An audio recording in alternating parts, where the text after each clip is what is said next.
Bell VASEL TRUST Episode 3 விடுதலைப் பயணம் அதிகாரம் 14 இறைவசனம் 21 முதல் 22 வரை.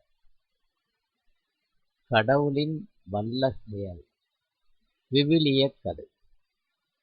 மோசே தம் கையை கடல் மேல் நீட்டவே ஆண்டவர் கீழைக்காற்றை இரவு முழுவதும் வன்மையாக வீசச் செய்து கடலை பின்வாங்க வைத்து உலர்ந்த தரையாக்கினார். நீர்த்திரள் பிரிக்கப்பட்டது. வலப்பக்கத்திலும் இடப்பக்கத்திலும் உள்ள நீர்த்திரள் அவர்களுக்கு சுவராக விளங்க இஸ்ரேல் மக்கள் கடல் நடுவே உலர்ந்த தரையில் நடந்து சென்றனர். In English, Exodus chapter number 14, verses 21 to 22.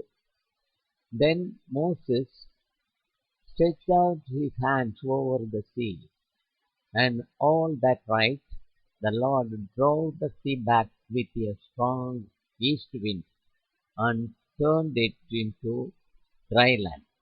The waters were divided, and the Israelites went through the sea on dry land, when a wall of water on their right and on their